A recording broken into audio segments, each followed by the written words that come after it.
Hey beauties, welcome back to my channel. Today I'm testing out the new Chanel Sublimage L'Essence de Teint foundation. This is not currently available yet in the United States, so I picked this up from Harrod's. The international shipping fee is killer. It's pretty pricey, so if you would prefer to be patient, I'm told this should be available in the United States around February next year. So rest assured, it is coming, but maybe you'll decide that you're better off saving your money anyhow.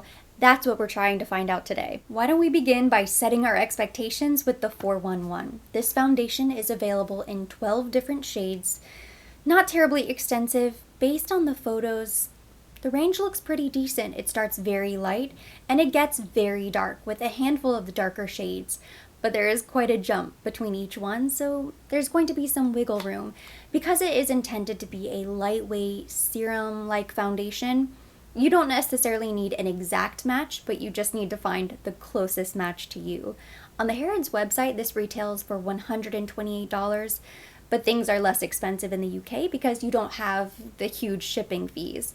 So I have to guess, but I imagine it will retail around $150 when it does launch here. They have the original Sublimage foundation listed at $116, and that retails for $135 here. So $128, it'll probably be around $145, $150.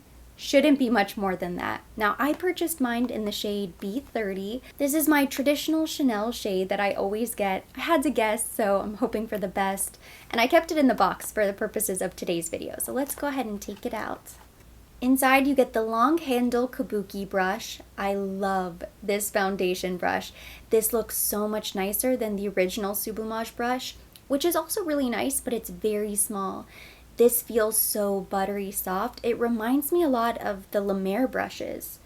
The foundation comes in a glass bottle with a pump, and it looks similar to the Essence serum from the Sublimage line. The cap is sort of that deep antique golden brown color. It's really beautiful. This is definitely their most luxurious packaging, and I prefer the pump versus the jar. It also comes with this fancy looking pamphlet on the foundation. This contains application tips and tricks, the ingredients, in several different languages, so it's just a nice little guide and resource in case you have further questions. The official description says it's a radiance generating fluid foundation, serum-like texture, ultimate hydration, protection, and comfort with a signature brush. So inside this box, you get the bottle, the brush. This is your $150 right here.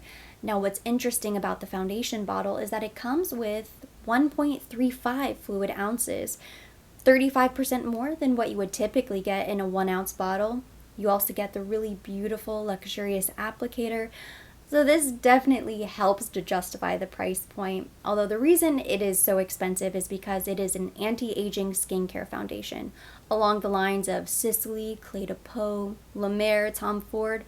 All of those skincare foundations are roughly around the same price point. Whether or not it is worth it to you, that is up to you to decide. I would say if all you're really looking for in a foundation is a beautiful finish, you can certainly find something less expensive that looks beautiful. You can find a less expensive Chanel foundation that looks beautiful. This is meant to be for somebody who takes their skincare very seriously. I'm gonna go ahead and give it a little shake just in case. It has been sitting here. Let's go ahead and test it out. Ooh, the first pump. It's very thin. You can tell. Not a surprise there. Kind of figured it would be. Does have a scent. It smells like Sublimage. Okay.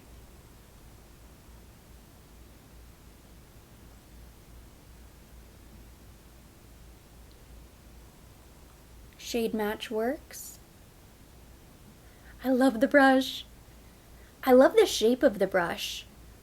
It's round, but it kind of tapers to a point in the center. It's really nice. That way you can get into all of the little nooks, crannies, and crevices of the face, like around the nose.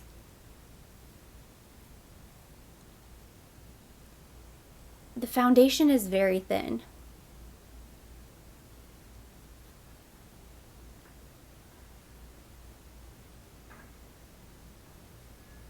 I've only applied to this cheek, so my first impression, just looking at it, it evened out my complexion pretty well. I can still see my natural skin shining through. I can see some darkness under my eyes. I can see my freckles, little imperfections, which is nice for more of a natural look. And it adds a lot of shine. There's a lot of glow reflecting from my face. And it does say it's supposed to be incredibly hydrating. So I would say if you have dry skin, you're going to love this. Hopefully your skin doesn't just drink it up and it disappears by the end of the day. Foundations like this that are serum, lightweight, they tend not to be the most long wearing. I think if you have oily skin, you are probably going to hate this. You probably know that already.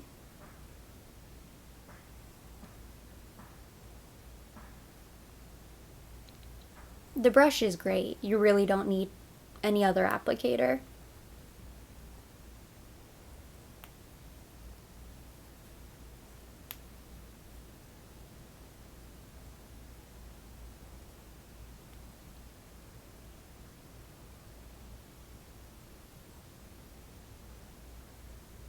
I turned down the lights, I scooted forward, and I zoomed in the lens so you can really see what this foundation looks like on my skin. No primer, just a little bit of moisturizer, and I have nothing else on right now. I used 3 pumps. I covered the entire face, but this is the coverage with just 3 pumps. Now that my face is completely covered, I can say that the shade works great. B30 was perfect. The coverage is maybe even lighter than I anticipated. I knew because it was a serum texture foundation that it was going to be light. But I can still see a lot of my natural skin shining through, which is fine. But I tend to wear medium to full coverage on a daily basis, so I guess it just looks so much lighter than what I'm used to. Like, I'm not sure this is the type of foundation that I will personally grab every day, but if you like something lighter weight, this could be perfect. It looks very dewy, very shiny. My skin feels very hydrated. It feels very smooth and emollient, which explains why it glides so nicely across the skin. It certainly doesn't cling to any dry patches. That's one of my concerns. And it doesn't seem to be settling into any fine lines, which is nice. I don't think it's thick enough to really settle. Who knows, time will tell, but usually by now, if a foundation is capable of settling, it has settled right here and here. And I don't see any signs of that. I think it's just too thin.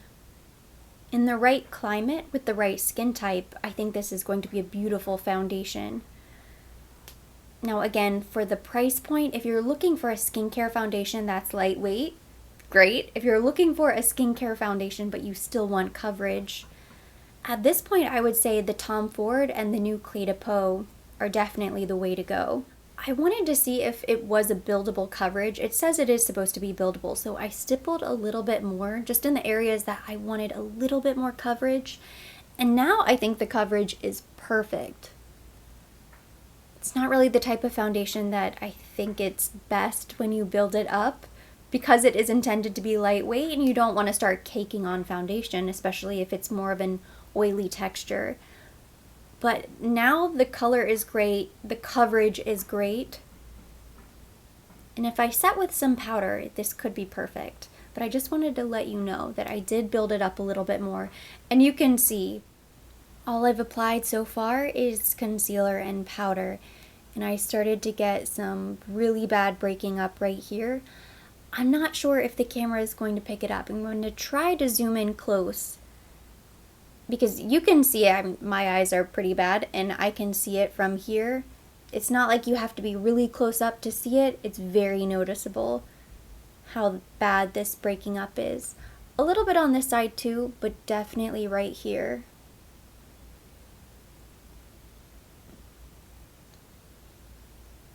I don't know if it was the concealer or the powder, maybe a combination of both. But this is not playing well, layering products on top, so far. I am back. This is the finished makeup look for the day. I wanted to go with something kind of light and natural to match the lightweight foundation. But I have to be honest with you guys, that was rough, which I did not see coming. When I had applied the foundation alone, I thought it looked really beautiful. My skin was glowy. looked very hydrated, and once I had stippled up the foundation, built up the coverage to my liking, I thought the coverage was really nice. But as soon as I started layering additional makeup products on top, it kind of went to hell. This started breaking up really bad after concealer and powder. Over here, it started to break up later on. When I look up close, it doesn't look terrible now that the makeup look is complete. I have everything on, but it's not my favorite. It's not great. Based on my personal preferences, I knew right away that this wasn't going to be an ideal foundation for me. I just wanted to try it anyway, and I'm sure many of you have completely different preferences, so it's still worth testing out. And I don't hate it, but for that price point, you have to love the foundation. Now, I love the fact that there is anti-aging skincare. I'm at the point where I'm taking my skincare very seriously. I want all of the skincare benefits in all of my products. Give me skincare in my foundation, but the foundation has to look good. It has to be long wearing, it has to be the perfect finish, enough coverage. I'm just not there yet with this foundation. I was looking at the back of the box at the ingredients list, and something I found really interesting was the first ingredient, water, aqua. I expected it to be oil-based, but I guess this is a water-based foundation. Oh, it does say shake before use. Oh, it's a good thing I did. I always generally like to shake my foundation anyhow. It has that silicone oily slip. That's not to say it has silicone or oil in the ingredients, but that's the way it feels. It doesn't feel like a lightweight water texture. It's not like Vita Lumiere Aqua. It's similar to the Le Beige in texture, but I think the Le Beige gives a bit more coverage. It's easier to build up, and it has more of a natural finish, whereas this is very glowy, very dewy, and almost oily to the touch. It of course has vanilla planifolia fruit water and the vanilla planifolia flower extract. So those are the stem cells extracted from the vanilla plant. There's a patented purification process from Chanel. It's the backbone ingredient in all of the Sublimage skincare. So that is the anti-aging element here. I thought to myself before I sat down to film and I was planning what products I was going to use today, I knew it was a serum foundation, so I thought I should go in with cream products, and I'll go in with the Le Beige cream bronzer and a cream blush, but I stopped myself because I thought, you know what, that Le Beige cream bronzer is already kind of controversial because it has coconut oil now, the new formula. I don't want to use that because then if the foundation starts breaking up, people will say it's the cream bronzer. And it's very possible that could be a complete disaster. I used the Chanel setting powder, Hourglass concealer, Gucci bronzer, Chanel blush. It just doesn't seem to be laying nicely. It's starting to break up right here now. I don't think this foundation stands a chance underneath a mask. The real test of whether or not you're going to enjoy this foundation is going to come down to your skin type. If you have dry skin, this will probably be perfect. If you have dry skin, mature skin, you typically avoid powders anyways. You like something that's a little bit lighter coverage, looks really natural, gives you a little healthy glow with skincare. This is beautiful. It doesn't have SPF, so I would definitely recommend going on top with an additional SPF or underneath. I've only applied this foundation one time, so these are just my preliminary thoughts. I'm not jumping to conclusions just yet. It's just a first impression. I haven't even had it on my face for several hours yet. But do I think this is going to become my new holy grail foundation? Probably not. Doesn't look that way. But now that I've had a chance to play around with it, see what it's like on my skin, I have a better idea of what products will work nicely with this foundation. So I think the next time I apply it, I might go in with all cream products and try to limit the amount of powders I put on top. Hopefully that will work. I'm still going to do the wear test, so I will check in later on in the day and I will keep you guys posted. I'm doing my one and only check-in for the day because it's now so late. I'm about to get ready for bed. But I've been wearing the foundation now for about 9 hours. I ran some errands, I had my mask on, so I put it through quite a test today. When I came back home, I did check the makeup out in the mirror just to see what was what, and I was pleasantly surprised to find that I still had foundation on my face. It didn't smear off completely. I am missing some foundation on my nose. That happens every time I wear my mask. It doesn't matter what the foundation is. So that is to be expected. Overall, I think it actually looks the same, if not a little bit better than it did during the initial application. No settling, no clinging to dry patches. It just looks like a lightweight foundation. I'm excited to give it another shot tomorrow. Maybe I can take the lessons I learned today and improve upon them, and it will be even better.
Okay, I just have to stop in the middle of this application to tell you that today is a night and day difference versus yesterday's application.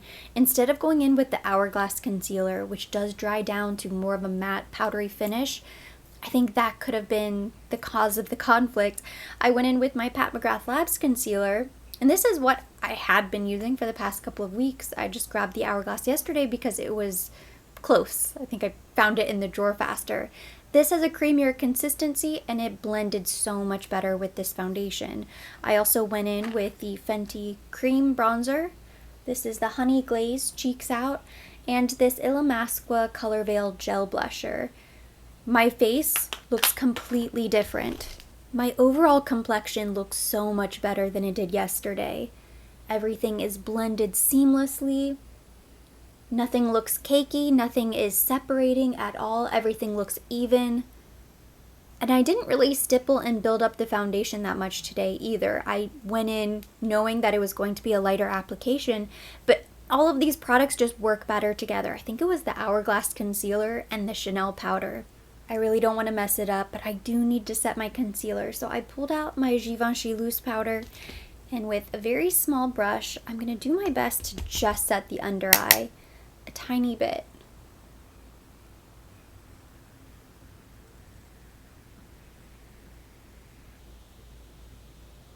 Yeah.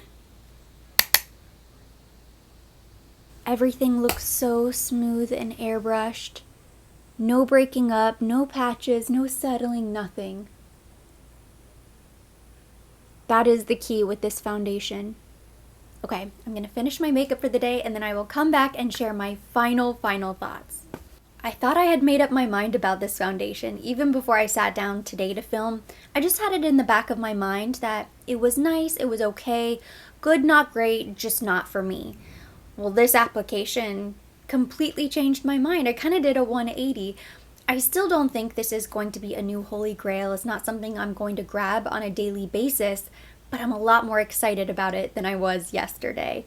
Yesterday, I was disappointed. I thought, yeah, great skincare, but it's so expensive. It has to look beautiful. I didn't use the right products. This is the type of foundation that you're going to have to be very careful about. Powder products, anything that dries down to a matte finish, it just might not work. And I obviously haven't tested everything.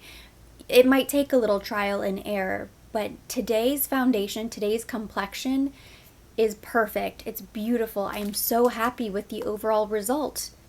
It looks very dewy. I didn't set my T-zone. I only set the under eye right underneath the eye with powder. But everything else looks great. It looks very dewy. It looks really natural, definitely hydrated. Cream products is the way to go with this foundation. But what a difference. I went from hating it, thinking it was kind of a disaster to absolutely loving it for a natural look. I didn't really build up the coverage today, but I still think my face looks even. This wouldn't be my go-to face for a night out, for photos, the type of occasion that I want more coverage. But on a daily basis, I actually think it looks really nice. I love the fact that it has skincare, but most importantly, it looks really pretty. Because even if it has skincare, if it looks terrible, you're just not going to grab it. You're not going to be excited to use it. This is precisely why first impressions don't always tell the full story. I'm so glad I tested it the second time around. I didn't give up. It still boils down to skin type. I think if you have really dry skin, normal skin, but you love a dewy finish, you are going to love this, especially if you like something that's a lighter coverage. Light, slightly buildable. I wouldn't even say this is medium coverage. If you have oily skin, this isn't going to be right for you. If you like full coverage, this isn't going to be right for you. And you have to be somebody who's willing to shell out that extra cash for the skincare benefits. But if that is you, I think you will really like this. It is very beautiful for what it is. It's not what I'm typically drawn to, but now that I've had a chance to experiment and get it to really work for my skin, I know I will use it. The great thing is this isn't going to go to waste. I will absolutely use every last drop.